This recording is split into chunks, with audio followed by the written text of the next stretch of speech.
that's me. A retired rubber man. No, not the stretchy circus kind of rubber man. Me, I'm the kind of rubber man that was born, fed, and educated in a rubber town. Worked most of my life in a rubber factory. Now retired, feeling good, enjoying life. Some fellas, when they retired, moved away, but not me. No, sir. I kinda like this rubber town. Lived here a long time, know most everybody. Take George Smith there. Knew his whole family. Went to school with his father. And Bill Houseknecht. He started working in that hardware store the year I got to be foreman at the factory. Yep, it's a nice town. I could tell you the name and job of almost anybody you see around the place. Except the kids. Can't keep track of all the kids, so many of them. That one, that boy there, the one with the bike, that's my grandson. Age 13, present occupation, to get through his first term in high school. Ambition, to grow up. Got a great future to grow into, like any other boy in the town, the whole country for that matter. But Jimmy doesn't think about it yet. He just pedals around, free to turn his handlebars and ride down any street he chooses. Doesn't think much about what's going on inside that busy rubber factory. Though someday he might earn his living there, like his father does right now, like I did. Like a lot of fathers and sons do in this town. But that's up to him. Yep, he's free, all right. And he doesn't even know it. That's the way it should be. He'll grow up and find out.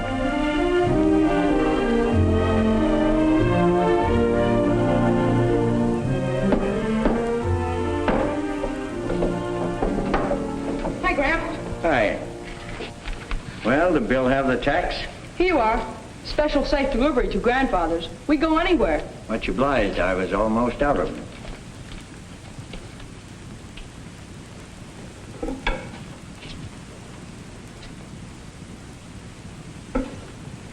Foam rubber, huh? Yep. You gonna cover all the chairs over in this stuff, Gramp?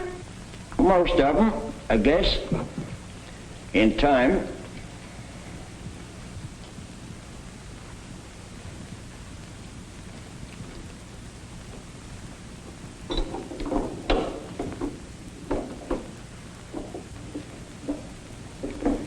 Boy, Gramps, you're sure bugs on rubber.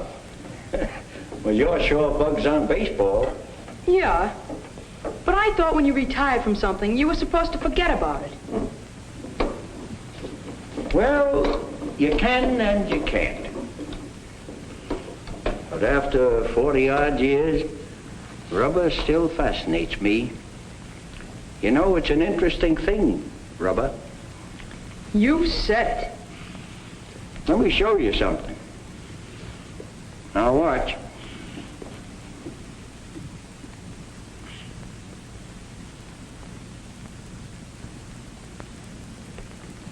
You see that? In foam rubber, the air goes right through. And yet in that inner tube over there, the rubber is airtight. Now take this rubber pipe stem. It's hard and strong, and it won't bend. Yet this rubber band will stretch and snap right back again. And then take this rubber sponge. It'll soak up water. Yet that raincoat over there, the water will run right off of it.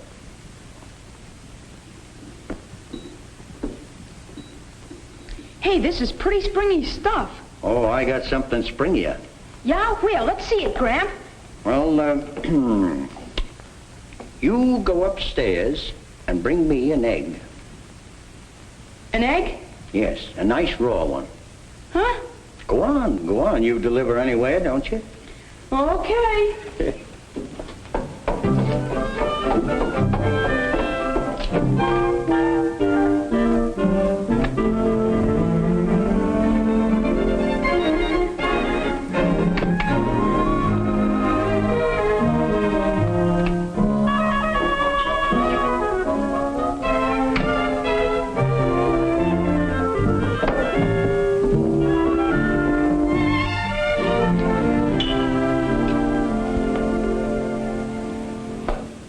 You're thirsty, aren't you? Yeah, sure. Have one yourself. You know, I guess I'm pretty dumb about rubber. Company makes things out of it right here in town. You know all about it. I never think of it. Well, I wouldn't worry about that. When I was your age, I didn't know much about rubber either.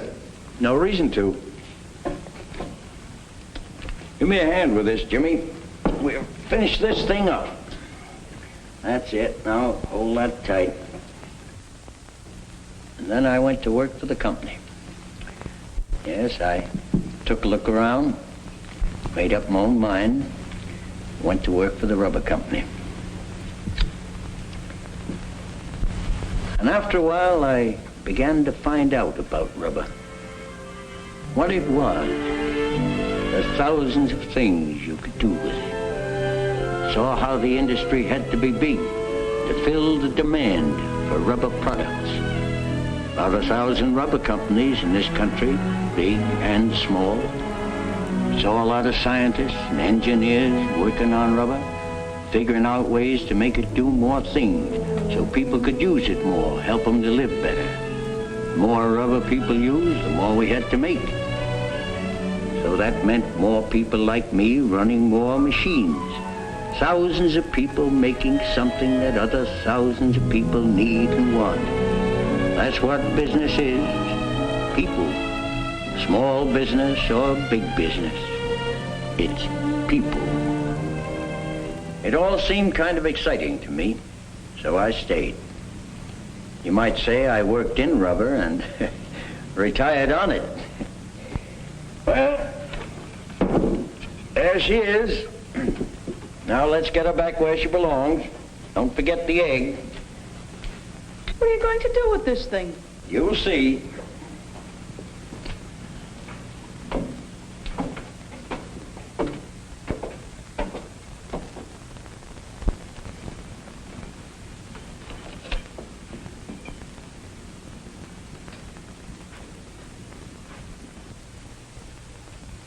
Pretty good. Hey, this is pretty good.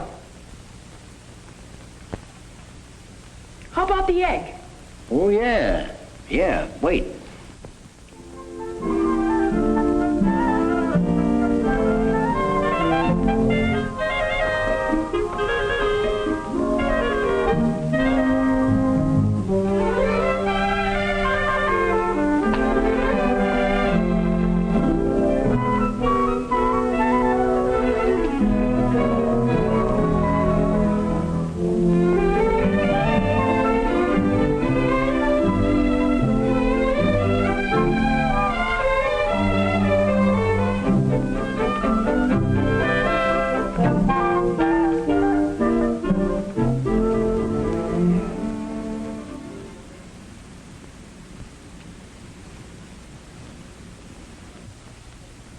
Important things, plantations.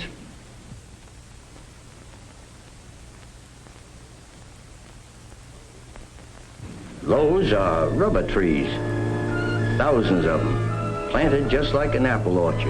Only more work because there used to be a tropical jungle here. They had to build roads and bridges and railroads, plant the trees, wait for them to grow. It's a good thing they did, because wild jungle trees never could have supplied all the rubber the world demands today. No, sir. And plantations gave the scientists a chance to grow a better grade of rubber. There's a worker there, tapping a tree, cuts off a shaving of bark.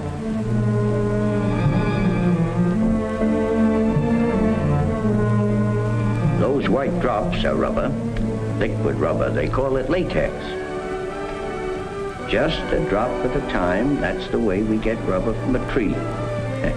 Now you see why the plantations have to be as big as they are. And why it takes so many people and so much equipment and machinery just to get the rubber ready to send halfway around the world so we can go to work on it. Well, that's natural rubber. Remember the time when you and Dad and I went through the synthetic rubber factory? Sure. Remember what it looked like?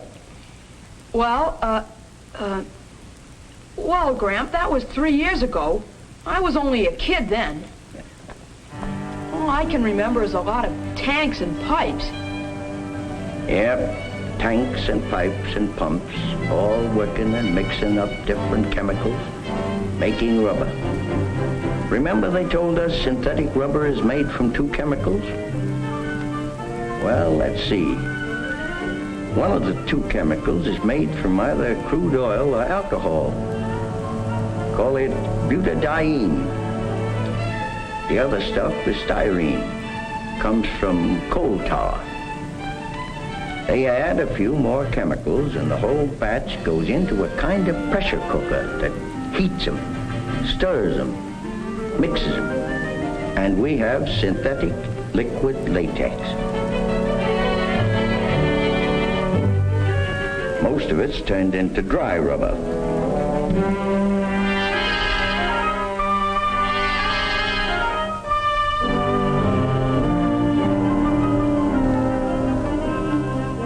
Gets pressed into 75-pound bales ready to be made into a lot of things. You know, synthetic rubber's a kind of, well, it's a sort of American production miracle. 1942, the enemy had most of our rubber trees. During a war, you need rubber. A big business and the government got together, developed synthetic rubber, built a whole new industry. Something that ordinarily would have taken 20 years. Did it in 2 years. Wow, they worked fast. I had to. You need a lot of rubber during a war. One of the most necessary things there is.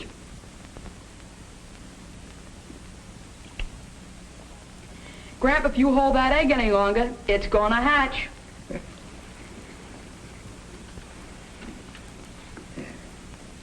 What's that?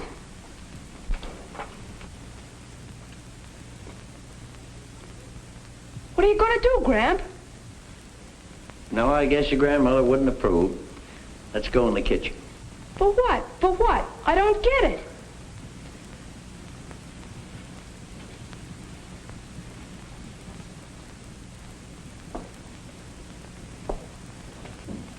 Yeah, this is much better. What goes on? Now, just put those bottles on the table and stand over here. Now get ready. Now catch. No, no, Jimmy. Get back. Get back. Now you ready, Jimmy? Now catch. Hey! Can I, Sure. Sure, go ahead.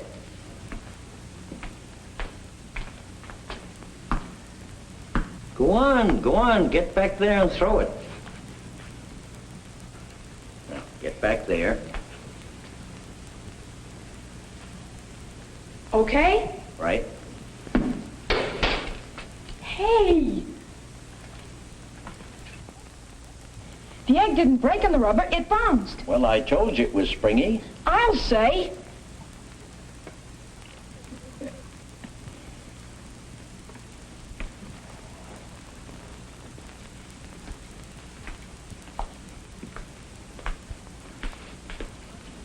What kind of rubber is it?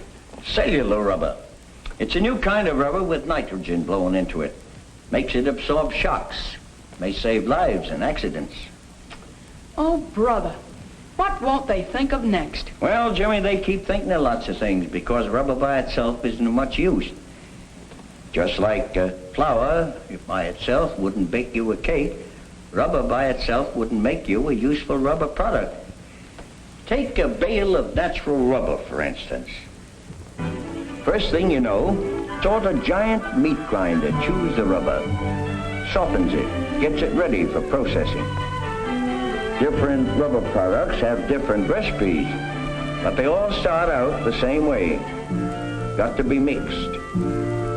One way is to put the rubber and the chemical compounds into a Banbury mixer. Or you squeeze the ingredients in a rubber mill till the rubber's smooth, even. Beats me how people think up all those machines. How they make them do, I don't know. Well, it's like I said, people working together.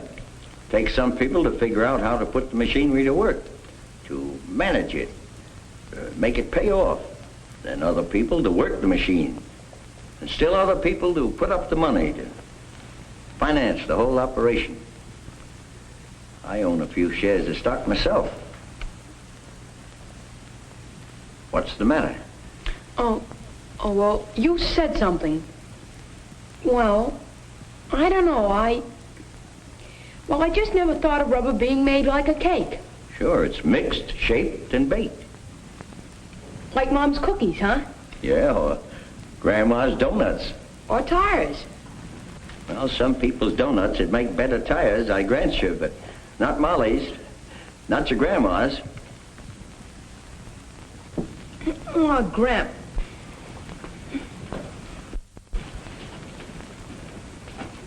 Well, tires just look like donuts, that's all. That's right. And tires look like barrels. Barrels? Kind of a peculiar idea, tire looking like a barrel. But it does. Yes, it does, that is, before it's baked. I was kind of surprised the first time I ever found it out. Went up to visit one of the company's tire plants. I saw my first barrel tire. Tires are built up layer by layer using sheets of prepared rubber with cords inside.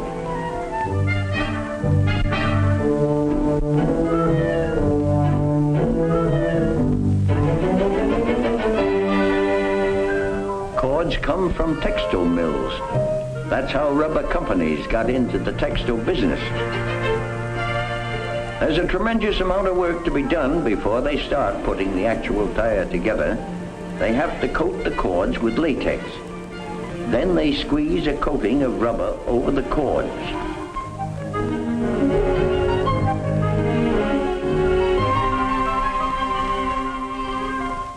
Then they put the barrel tire into a machine that shapes it and vulcanizes it, all in one operation.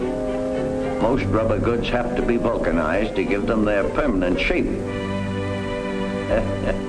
There she was, looking like a donut, or a tire. Okay. I can understand about tires all right, but boots and shoes. Well, how do you bake a rubber boot? Well, first you got to build it. A lot of pieces fitted, stuck together on a last. Now, imagine something like this tired old foot of mine.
Then they put all the boots in a big oven, heat 'em, cure 'em. And then when they cool down, we wear them. Oh, not quite so fast as that. Rubber products, all kind, get a good going over before any of us get to use them. That's so the public will get good stuff. Inspection goes on all the time. And besides inspection, there's testing. Well, what's the difference? Plenty. Take what they do with tires. They pick a few right out of the factory. They wear them out on big testing wheels. They drive them thousands of miles on good roads and bad roads and no roads. They cut them up and see what happened inside. They do this with regular tires and with new designs before the public gets them. Suppose they want to know just how good a new anti-skid tire is.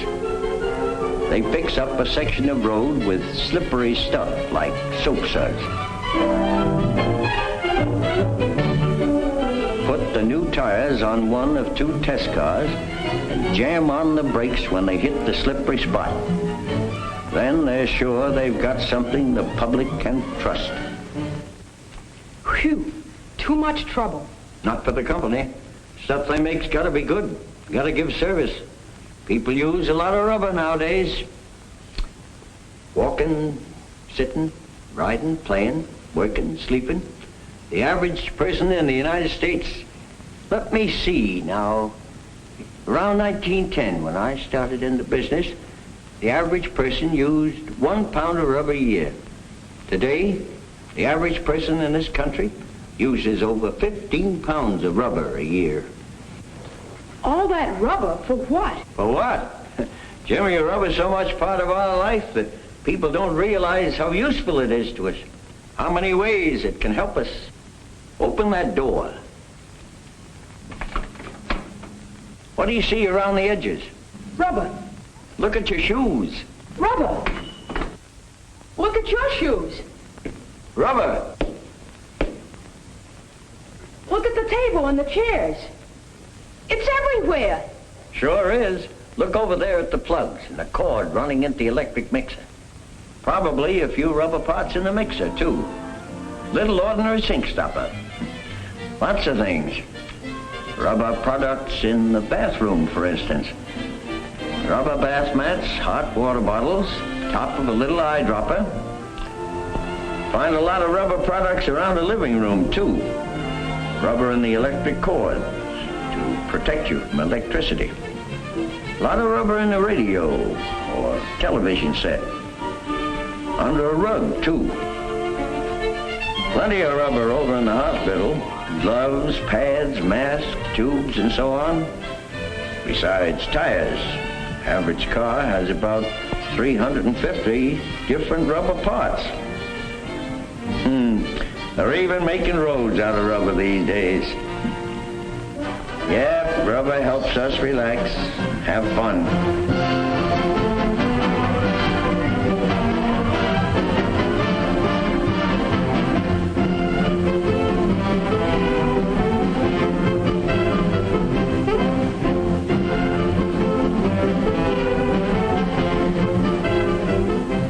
You'll find rubber in lots of places. On a farm. Rubber is used plenty in all kinds of factories. Rubber conveyor belts carry raw materials and finished products. And rubber packing keeps steam and water and chemicals from leaking out. Rubber hoses are mighty important in industry. And lots of other places too.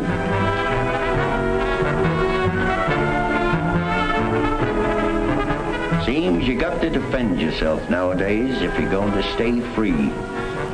The modern army moves on rubber. Yep, rubber is needed in every branch of the service. For boots, shoes, raincoats, tires for jeeps, trucks, landing craft. Airplanes need tires too. And a lot of other rubber parts like bullets sealing fuel cells. Wow, boy. I knew they made tires and shoes and football bladders, but all those other things, I never think of them. That was only a few of them. Rubber business must be big. Jimmy, if you do your job honestly and make good stuff for your customers, run your business right, treat your own people right, you can't help going big. I don't know how it is in other countries, but in America, that's the way it is. It's a big country. It's a free country. Big business and free business seems to be the natural thing. Seems to be the right thing. Well, they sure turn out a lot of things. Everywhere you need it, there's rubber. Yes, Jimmy, and where there's rubber, you'll always find a scientist mixing chemicals, workmen mixing and molding, making 30,000 different rubber products. People working rubber so rubber can work for people.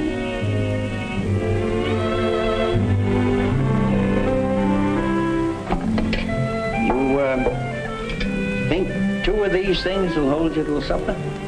Well, Gramp, supper's a whole hour away.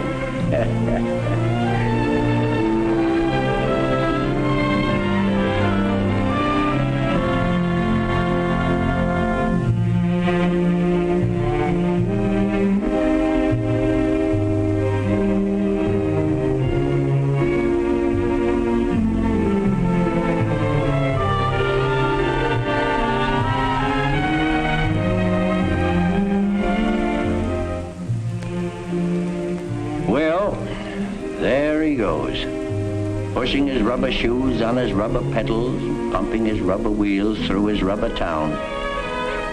Guess he learned a little about rubber today. Tomorrow he'll learn a little about some other thing from somebody else. And that's the way he'll grow up, a little at a time, nice and easy. Because in this town, in this whole country, we got a thing called freedom. We don't think about it all the time or talk about it much, but we believe in it, and we fight for it when we have to. Because it's just about the most important thing there is. Yes, sir. Guess everybody's got his own particular reason for wanting to keep it this way.